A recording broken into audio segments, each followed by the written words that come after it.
because consumer is same. Correct. Be it Norwegian, be it Indian, customers is same, right? The real change would come when the auto component manufacturers will start coming into this. So then that's the kind of quality, because the auto grade quality is very different. Absolutely. And they have a mindset. Correct. But I strongly believe that why should a consumer change their behavior, whether they are driving ICE or whether driving EV? All these cars have much lower emissions on a lifetime cycle basis. You have a strong, industry built over 100 years who feels that EV is threatening.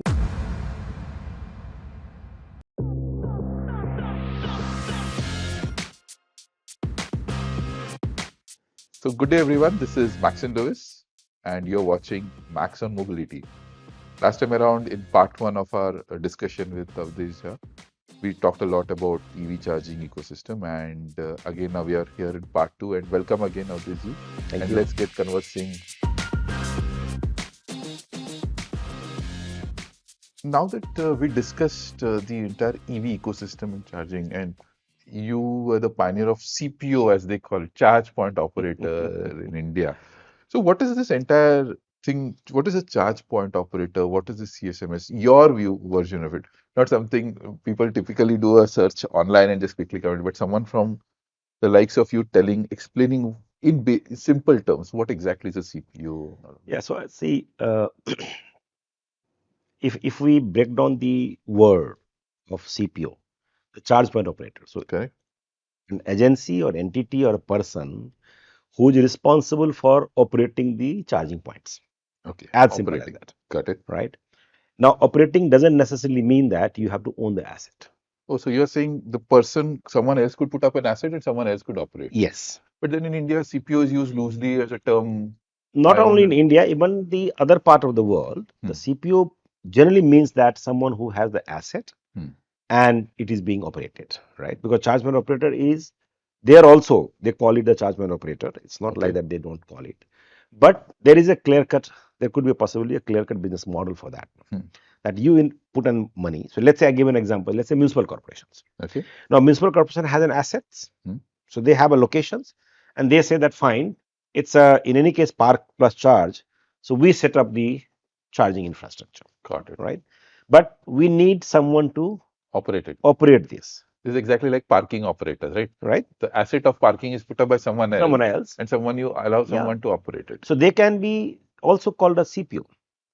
But in general parlance or in the common understanding, the CPO, we have now agreed that CPO is someone who is owning the network. Okay. That's a charge point operator. Now they might be operating themselves, they might be operating through somebody else CMS, or somebody else will be operating their assets on their behalf. But someone who has owned the asset or who's owning the asset, now we are calling them as a charge point operator. So help us break the layers of a charging business. So let's say some of the stakeholders, for example, software, hardware, if you can explain that. So we understood CPO. Yeah. So what are the other stakeholders? So when we talk about the EV charging, so EV charging, we need to understand the value chain of the EV charging. So obviously there has to be a charger manufacturer first, right? Because who will be ultimately manufacturing the hardware side, right? Now there has to be someone who is selling these chargers. Theoretically, there could be a reseller of the chargers or distributor of the chargers. Now there has to be a locations. Now that locations can be owned by someone else and leased to the CPOs. Okay. Right. So there has to be a location owner. Yes. Now there has to be an asset owner. Okay. In this case, let's say CPO is the asset owner also. Now there has to be someone who is the electricity supplier. Correct. In India, the distribution company is electricity supplier also. Yes. Tomorrow, let's say if the amendment happens and the carriage and content are separated, in that case, anybody can be a retailer. Yes. It's not necessarily discoms. Correct. So that retailer could also be your potential stakeholder. Okay. Because you require someone who can supply the electricity. So that's one. And then it comes managing the customer. Now managing the customer can happen different ways. Primarily, we have done this EMSP. We call it EMSP, Electric Mobility Service Provider. Correct. Or we call it EMP, In short, we call it EMP. So that's the front end side. That's the mobile application part we are talking about. So that's one. But in between, because the charger is unmanned. Right. And why it is unmanned? Because it takes half an hour, 1 hour. Productivity of the individual is very, very less. So financially, it doesn't make sense to make it manned, right? So if the charger is unmanned, so it means someone has to come and operate it. It means the charger has to communicate with two elements. One, on the battery side, and second, it has to also communicate with some systems which can manage that fine, some person has come, their battery requires charging. How should I collect the money? So the authorizations and every aspect has to be done.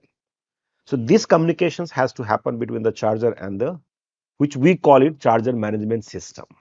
That lies somewhere else on the XYZ cloud. Got it. Right? Got it. So that's the CMS, that's the EMP, and in between you have all the infrastructure play like electricity, locations, assets, manufacturing, distribution. I think these are the different important players, I would say. While we kind of debunked the entire concept of charge point operator, so it's not that anyone who believes that there are a lot of companies who want to become a charge point operator. Their misunderstanding is, listen, I will own assets, I will do all this. We are seeing there are layers of the business which are going to get evolved. And you have seen this, and hence this is how. So where does Glida play in all of this, if I may ask? Yeah, so since we were operating our own assets in Norway, Sweden, and Finland, and we had developed, because at that point of time there was no off-the-shelf available CMS. Okay. So we had to develop the CMS. Obviously, OCPP had been evolved, had been developed. So we took the examples from the OCPP, but then we developed the entire CMS. And then we decided that, fine, how do we service to the end customer? So also we developed the EMP. And we host both EMP and CMS in one host itself. But so today, when we talk about the Glida, so when we decided to come to India, obviously we brought the entire learning from the Nordic, right? And we have everything available in-house. We don't have to look for that in India, whether we can get the CMS, whether we can get the EMP or not. We had the in-house. So we decided that we will be in the charge point operator, where we manage our charging infrastructure. We invest in the infrastructure, and we sell the service to the end customer. Right. So that's what we do. Right. And we were very clear that the CMS has to be owned by us. Okay. We didn't believe that on the SaaS model, the CMS can be worked for the CPOs if the CPO has aspirations to become large. Got it. The reason is that because the CMS, the moment you go for the SaaS based, it means that resource is shared amongst multiple operators. Now, if you want to have any customized requirement, now the SaaS player will be hesitant to carry out that one unless you bear the entire cost of the development. Correct. Right. Correct. So flexibility of tweaking or making any customization is list in the CMS if it is SaaS model. Right. So we felt that the CMS has to be ours, and in any case, we had a world-class CMS, proven a scalable CMS. And the EMP, obviously, we started with the EMP, but then later on we realized that the Indian regulation is different than European regulations. Payment mechanism is different because they are dominated by card, where in India we have a UPI and the other digital payments. And these are the things which the customer interface with you. Correct. So that's where we decided that, fine, we will do EMP development in-house in India itself. So we started with the CMS of Europe, and after some time we moved to our own EMP, and the CMS also subsequently we have decided to migrate to India. So we have our own CMS in India and the EMP, which is completely Indian made by the Indian developers and fully located in India. Which also then brings me to another question. An associated question is about this entire OCPP, OCPI, and now an open platform, which is the backend protocol that is being considered. So even before the industry stabilized, there is also evolution in the technology side of it. So Yes. what's happening there? One is an OCPP, OCP, and now backend. So what's all this about? So I would say, see, uh, even the OCPI, if you see, uh, many of the CPOs doesn't have the full-fledged access on their system on the OCPI itself, Okay, right? So it will take some time in India to go full-fledged on the OCPI. OCPP is must, right? got it. And even in the OCPP, people are going by whatever OCPP has prescribed. Correct. Whereas because of our experience there, Hmm. that what else people want, or what else this platform has to functions, we developed certain features which is not even included in the OCPP, Okay. right? And that's where when we started a business in India and when we interacted with the charger OEMs, they were all having a certified from the government of India that it's OCPP OCPP compliant, certificate, compliant, not even certificate, OCPP compliant. compliant.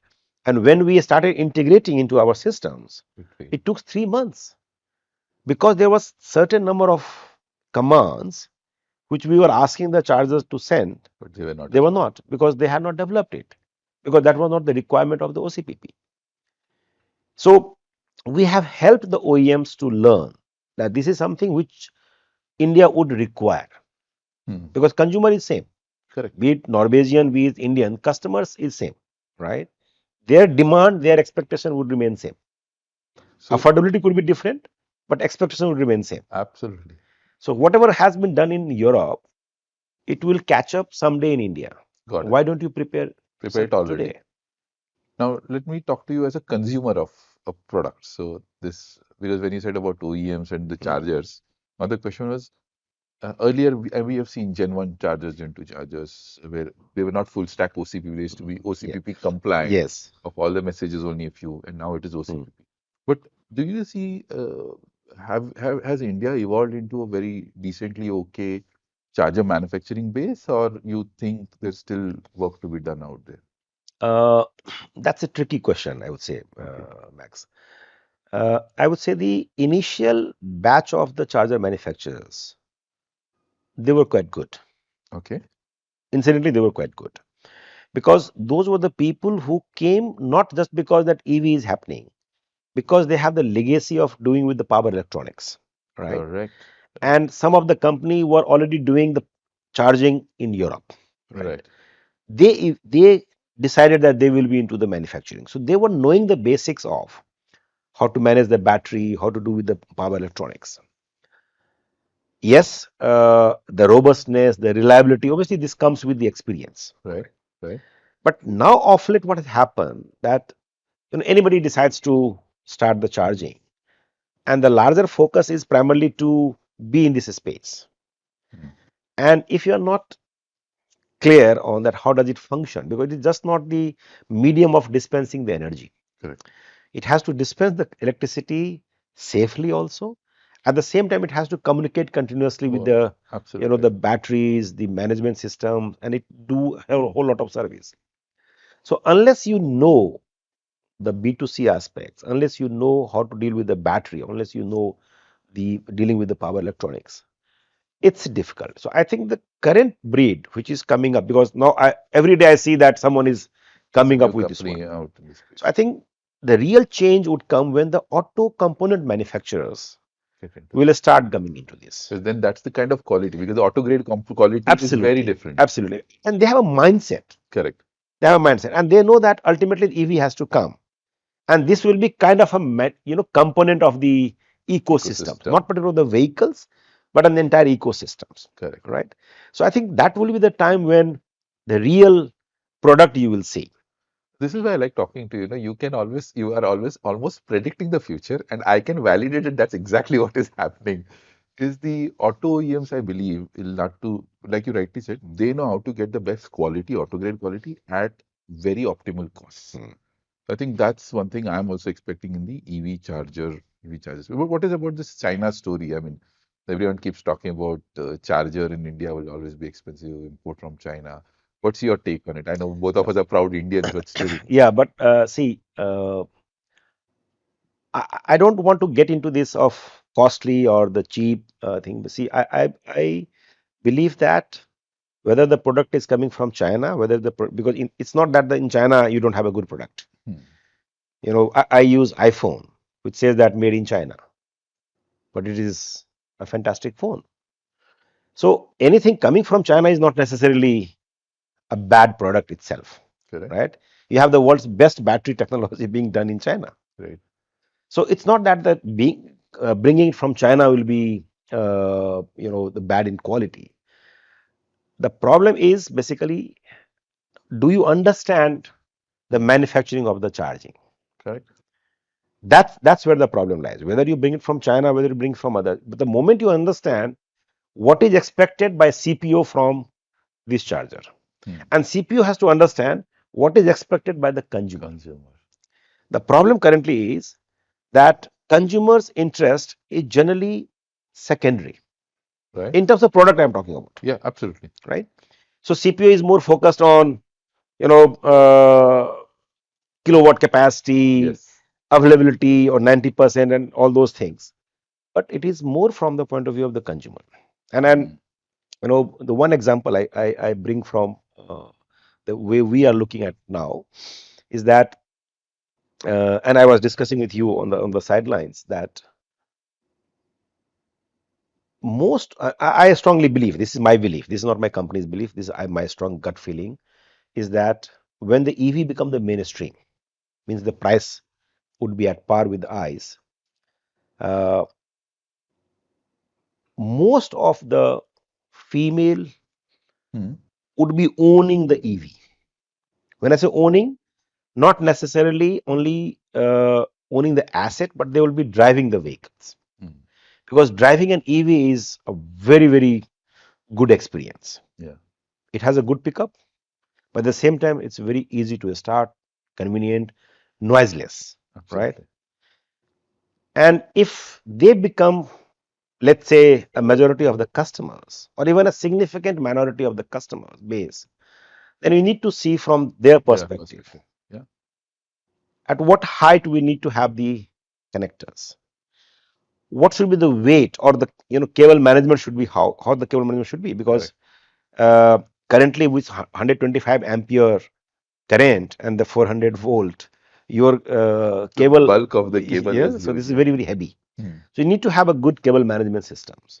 So that's very easy to drag on, Hmm. to pull along. It can go and retract and rest on the designated places. So these are the inputs which is required from the customer side, Hmm. which the CPO should pass it on to the OEM, Got it. So and yeah. they should start So the doing this one. customer experience should be owned by the CPO. The CPO is the one Yes, who should pass it on to the absolutely. charger manufacturer. Yes, and I emphasize here. I know that you will bring that point also at some point of time. Uh, it's a CPO who owns the customer's experience, Hmm. not the aggregator. Got it. Aggregator could be a medium of bringing the customer, but the customer gets the experience on the charger. Charger, which is where it logically brings us to the next question, and is the customer experience also right now we're talking about multiple apps. Yes. Uh, there are there's been a kind of a consolidation in the charging field, but still there are multiple companies, or as they call it, CPOs coming in, and each comes with its own app, believing that my app is better than yours. What's really happening there? And you and I both have tracked. So are you seeing some consolidation? Is there a movement to bring them on a single platform? Or will we still continue to have, like London has what, 40 apps in one city right now? But what's your take on that, on the integration in the Yeah. So apps? I believe that in India we have more app aggregator or more aggregator than the CPU itself.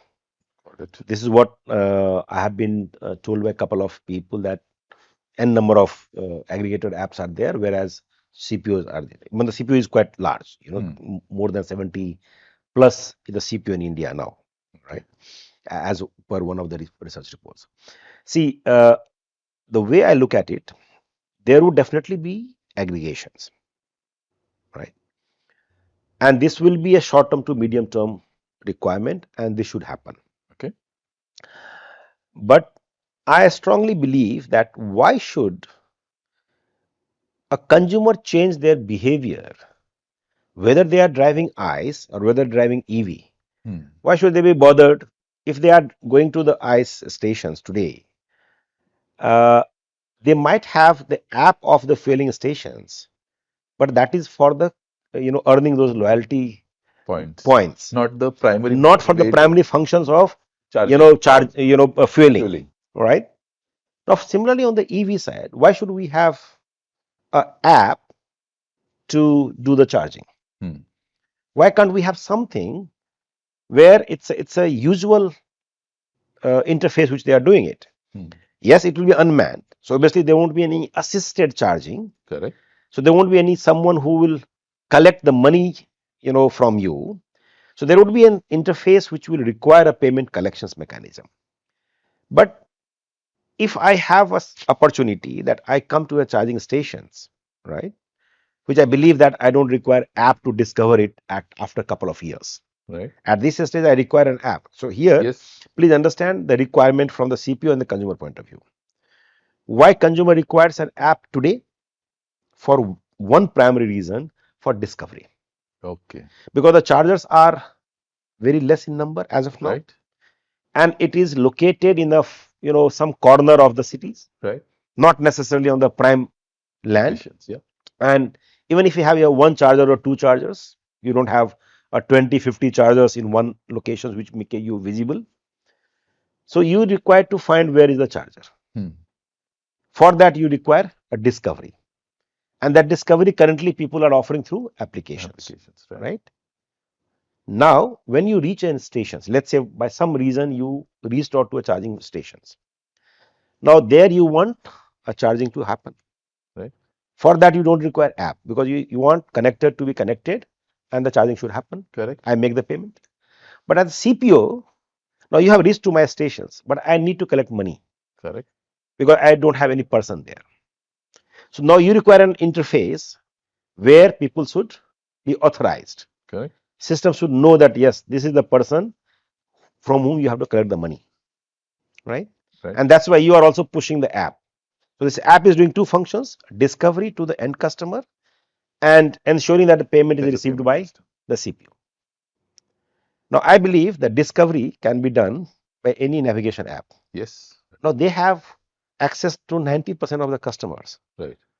So if the Google can have an real-time API with a CPO like us, which we will be more than happy to partner with Google, that you want to have an dynamic API from us, come and let's do this partnership, right?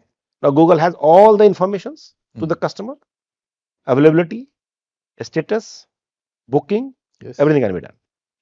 Once you reach there, you don't require Google, you don't require anything. Absolutely. You just either swipe your credit card, okay, or you scan the QR code, make the payment, CPO gets the payment, and you do the charging, period. So you don't require really this so many apps. So this, I believe this is a short-term phenomena. Ultimately, the customer will settle for what the way they are doing the ICE side. Got it. I don't require app for charging. Just I will drive at my preferred locations, because everybody has a preferred petrol stations. Correct. So I will have a preferred charging stations. I will go at max. I can book it in advance. I'll make the payment, swiping my credit card, or I scan the QR code, make the payment. Period. So Awadhesh, like always, I mean, you've been one person who kind of demystified the entire EV charging ecosystem for all of us. Like I'm going to predict that if the textbooks on EV charging are to be written, a lot of it is going to come from this podcast. Okay. I'm hoping for that. But coming to one more piece around EV charging as an ecosystem play, the entire thing around wireless as against EV charging. Any take on that, where exactly it is heading? And we have had contrarian views coming around on that. So what's your take on? As a Fortum, we did some pilot in Norway on the wireless charging with the fleet, with the car fleet. Initially, we thought that it should be a good success, particularly for the fleet, because most of the time, and especially at the airports, where they are waiting for passengers to be picked up, and there could be a wireless strip which can they do it. But what has been realized that the efficiency of the wireless charging is not as great as it is of the standalone chargers. Uh, and besides, there are different logistics elements also in building up the entire wireless network. Somehow it has not caught up, all right? And I believe personally that in a country like India, it will be difficult to have this wireless charging. You can have a pilot projects at one or two locations, but the kind of expertise it requires, the kind of work it involves in terms of logistics, digging the entire trench along this route. So I think this will be something which will be very difficult in India. And Okay. then as the battery chemistry is improving, the manufacturer's confidence on their battery technology is improving, and the way charging is rising to the Mm. occasion in the sense that high capacity chargers is being built. I think people will not have the need also to go for unnecessarily additional complexity in terms of the But wireless would you charging. use the same logic for swapping as well? Or do you Swapping in any case, I believe that four-wheeler, but neither the bus nor the car is going to have the swapping. Though got it? people can try in the bus, because in the bus you can still have a standardized battery format. You can still say that fine, we can go at the pit stop and then we can replace the battery. But complexity wise, the battery swapping in the battery and the car is difficult to operate because these battery would be primarily under the chassis, Right? and removing the battery from under the chassis, it means you will have some kind of a service pit where the robotic arms would be there. My challenge is that in India, the way we park, the way we drive, we are not that precise that, if there is a parallel parking, how many of us are able to do the parallel parking, Right. right? Most of the time, tires are either going out of those lines. So if you are not aligning your vehicles precisely on the line, because ultimately the battery under the chassis would be hooked with some mechanical Correct. arrangements, and mechanical thing requires very precise. Even if you have a 1 millimeter Variation. gap, Yeah. there is a possibility of something getting broken. So you're saying Uh, battery swapping at least for Battery four swapping for wheelers. four wheelers and the buses is, I strongly believe that it will not happen. Uh, Two wheelers on the fleet side, yes, delivery, they can go for this one.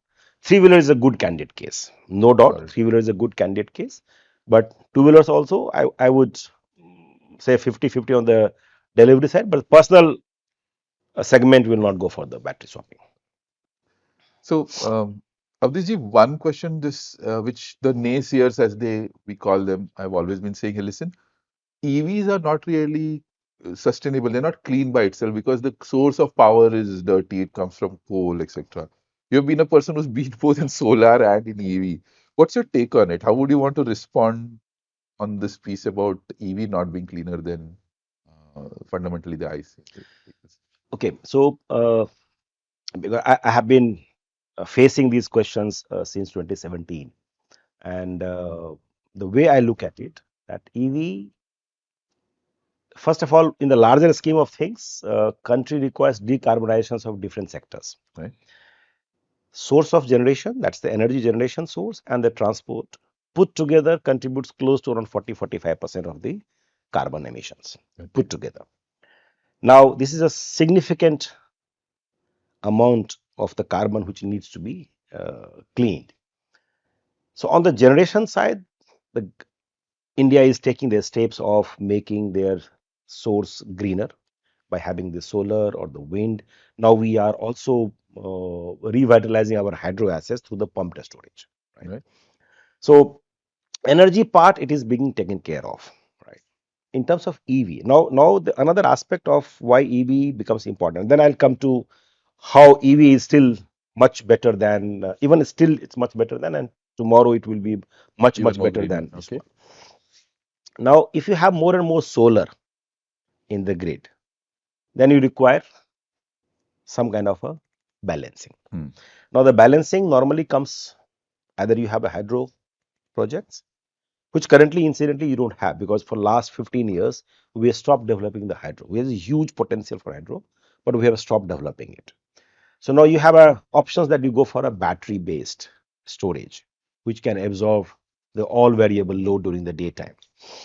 Because you would be knowing it much better than me that the solar, the peak generation happens 11 to 3 Correct. during the day, and 11 to 3 incidentally in India you have a very least demand, Correct. right? Because the peak demand happens during the evening or during the morning, Morning. and it's a domestic load which is creating this peak, Right. right? And during this time of 11 to 3, most of the car, whether it is at home or it is the business places or the workplaces, except for the taxis, most of the individual cars are parked, Right. right? Now, that is the time, and these cars are coming with the 30 kilowatt, 40 kilowatt hour of battery.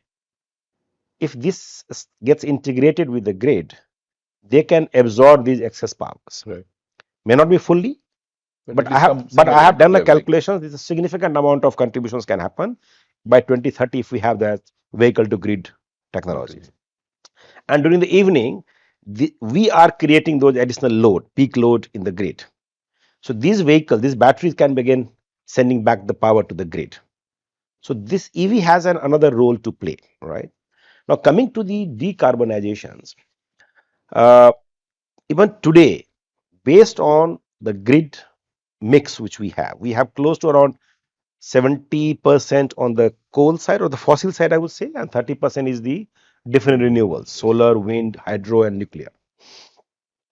Even in this mix, the Indian car I'm talking about, I'm not talking about any car which is outside India, but the Indian car, whether it is the BMW or whether it is ZS or whether it is Nexon, all these cars have much lower emissions on a lifetime cycle basis.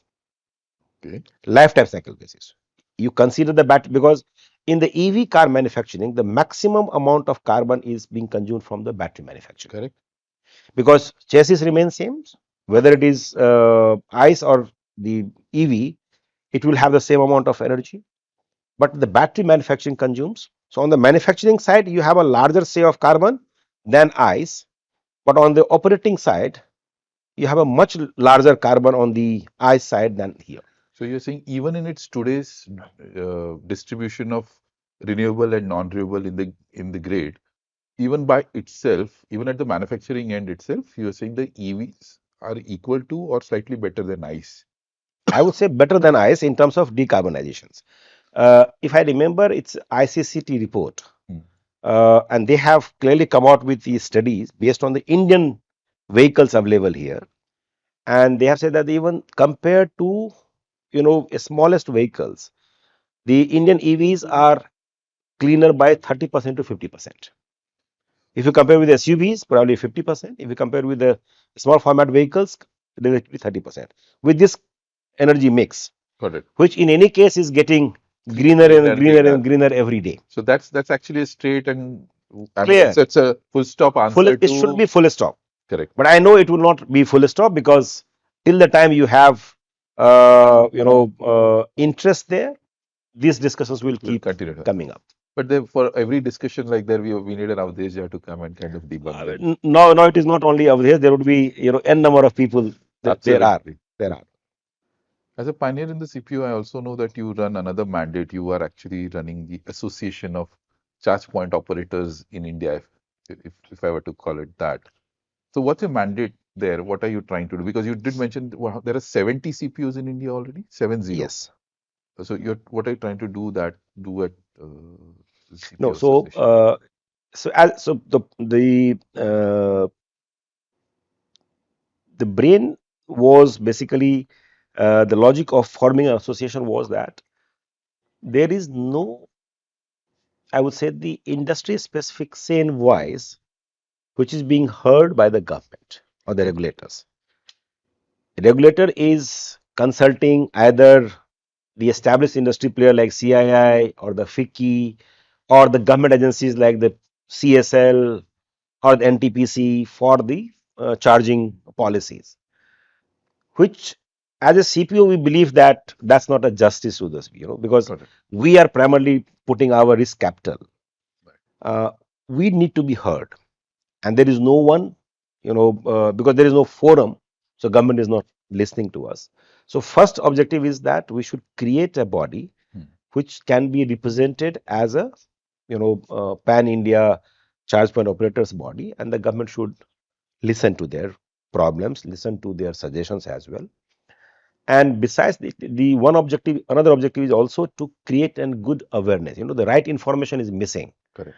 On the EV side. Most of the time, EV charge point operators, they bear the blunt of all the consumers, because even if the problem with the vehicles, It's because the CPO is the correct. charging stations where they face issues, and they start putting blame on the CPOs. Power is gone again. It's So CPO. there has to be a communications.